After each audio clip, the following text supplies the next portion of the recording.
We'll look at today frame by frame animation, and literally what happens is that let me scroll out, fit in window.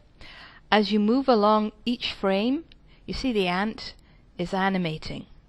Each frame he has a different animation, and it gives the illusion of like flip books. Remember when you were a kid? Then we've got a break, and then he wanders off frame by frame with the sandwich, and it ends up looking like this. And off he goes. And I'm just going to play this once. Okay, that's the end result. So I would like you please to pull up Picnic Kit, which is in the folder. Okay, and we're going to have background layer. Okay, and then I'm going to take the tablecloth and I'm going to thump this in. Now what you can do, you can eyeball it, okay, but a better way is to go down to the X and Y axes and thump in zeros, and that centers it perfectly for you. Now what I'm going to do is I'm going to go to about frame 95. I'm going to click in here.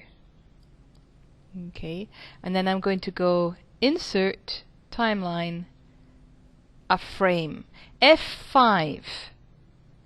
Okay, F5, and I'm going to go back to this. Here we are. F5 is a blank keyframe, and all that does is extend the tablecloth over to 95. So if you see, I'll undo it and you'll see the difference. Okay, so I click in here. If I go over, there's nothing, I can't go out. So I'll go back to 95.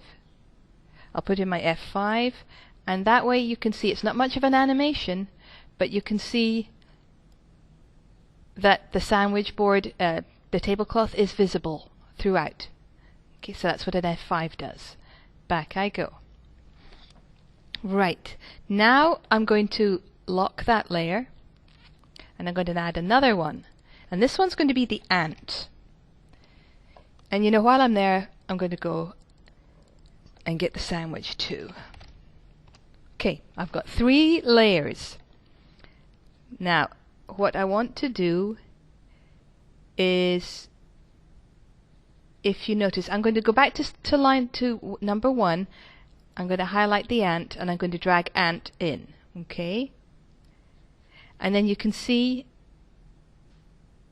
he's on the stage, but he is not playing. There's not doing anything, so we're going to make him animate. I'll move him just a little bit on there, and then on the sandwich layer I'm going to put the sandwich there. Okay, so throughout this movie we've got an ant and a sandwich on screen, and we'll have to start to move them around. Right, so I'm going to go back, I'm going to lock the sandwich, and I'm going to work on ant. So what I do is I go to frame 2, there it is, and I'm going to go insert timeline, and this time I want a keyframe. There you go. Now a keyframe is F6 is the shortcut for the keyframe, and what that does is it repeats, it copies the last frame forward in effect. So what I'm going to do, I'm going to click on my ant, I'm going to use the free transform tool, I'm going to kind of twist him around, and I'm going to punch him forward a little bit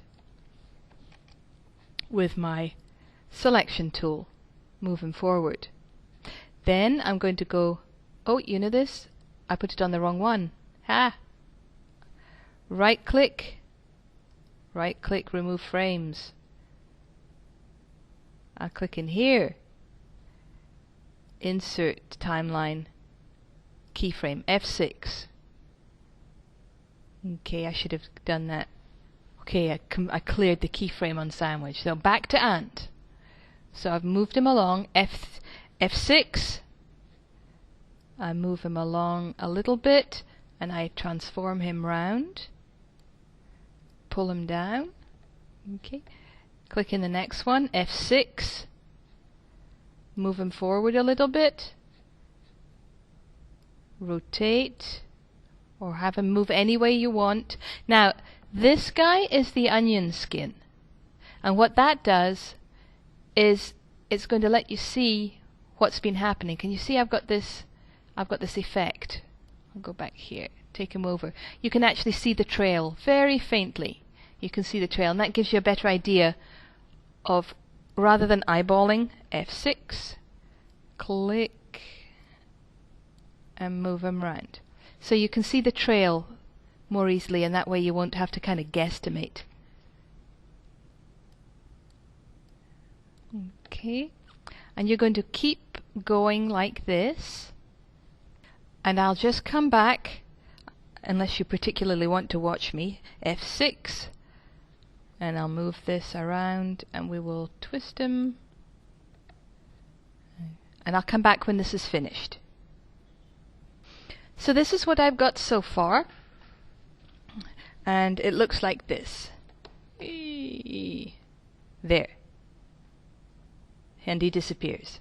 Okay. So to animate the ant, here was some of the instructions.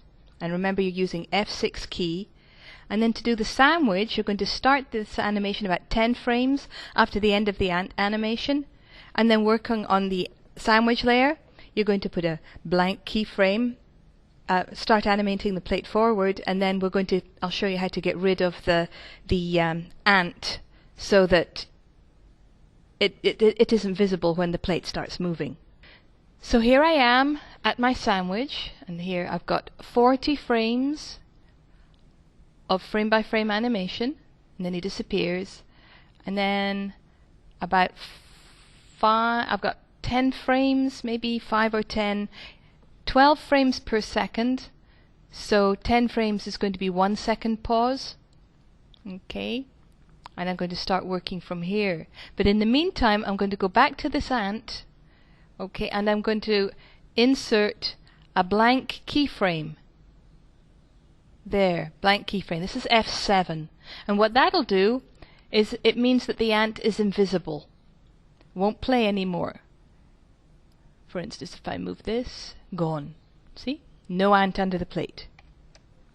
Then I'm going to go back to frame, and I'm going to start redoing. This time I'm on the sandwich. I'll make sure that the other two are locked just in case. Work on the sandwich at 50. I'm going to go insert, timeline, keyframe, which is F6. And then I'm going to start moving this away. Click on the next one. F6. Move it over. Okay, so I'm going to do that a couple of times, and then I'm going to expect you to be able to do it by yourself. Okay, I'll come back when I've done this. I'm back. So you can see I did my frame by frame animation here. That's F6. This is a blank frame. That's insert, timeline, blank keyframe, F7. And then I'm going to Control Enter, and I'll take off the loop, and away it goes. And that is my frame by frame animation.